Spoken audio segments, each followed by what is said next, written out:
The history of the 20th century is filled with dark chapters, but few organizations evoke as much horror and fascination as the SS. What began as a small personal bodyguard unit for Adolf Hitler grew into a massive state within a state, a sprawling empire of ideology, terror, and immense power that shaped the course of the Second World War and perpetrated some of the worst crimes in human history. To understand this era, we must look at how this organization came to be, what it stood for, and the legacy it left behind.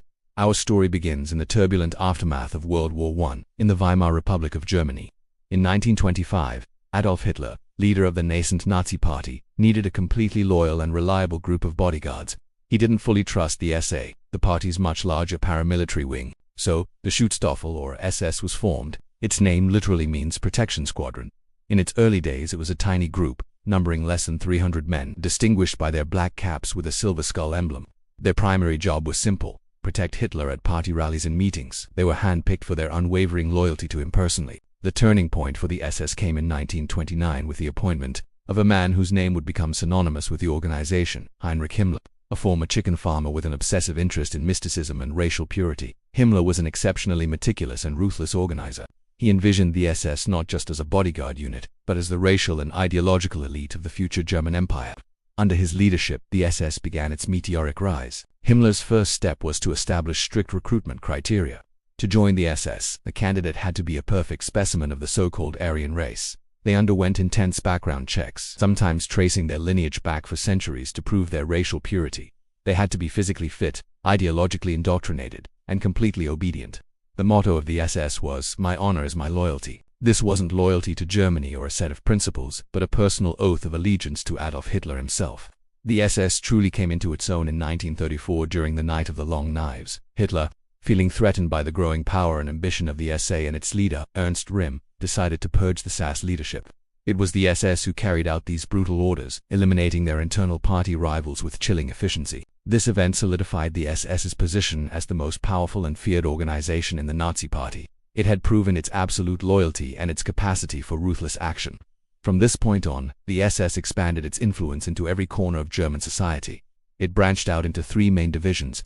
First was the Allgemeine SS, or General SS. These were the original black uniformed members, often part-time, who administered the organization and held various bureaucratic and policing roles within Germany. They were the ideological backbone of the SS state. The second, and perhaps most infamous branch, was the SS Totenkopfverband, or Death's Head units. These were the men tasked with guarding the concentration camps. Established first at Dachau in 1933, the camp system expanded rapidly. The Death's Head units were systematically desensitized to violence and trained to treat prisoners with extreme brutality. They were the direct instruments of the regime's policy of terror and persecution. The third branch was the Waffen-SS, or Armed SS. This started as a small armed guard unit but grew during World War II into a massive multi-divisional combat force that fought alongside the regular German army. The Waffen-SS gained a reputation as an elite, fanatical fighting force. They were often better equipped and more ideologically motivated than regular army units, and they were frequently deployed to the toughest sectors of the front. Divisions like Leibstandarte, Das Reich, and Totenkopf became notorious for both their combat effectiveness and their brutality, often committing war crimes against civilians and prisoners of war. As the Nazi regime consolidated its power and began its expansion across Europe, the SS became the primary engine of its racial policies. The Race and Settlement Main Office, another SS department, was responsible for determining who was German and who was not. They oversaw the Germanization of occupied territories, which involved expelling local populations like Poles and replacing them with ethnic German settlers. The SS, through its security apparatus, the Gestapo secret police and the SD intelligence service, hunted down any and all opposition to the regime.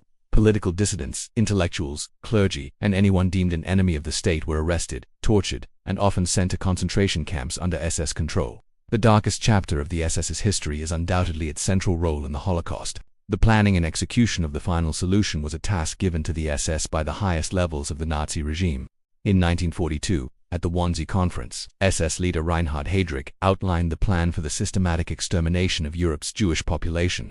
The SS organized the deportations, ran the extermination camps like Auschwitz-Birkenau, Sobibor, and Treblinka, and carried out the mass killings. The Einsatzgruppen mobile SS death squads followed the German army into the Soviet Union, rounding up and murdering over 1 million people, mostly Jewish men, women, and children, in mass shootings. This was industrialized, bureaucratic mass murder on a scale never before seen in human history, all orchestrated and carried out by the SS. As the war turned against Germany, the SS became even more extreme. In the final, desperate months of the conflict, Waffen-SS units fought with a nihilistic fury, while the concentration camp system descended into a final spasm of death and chaos.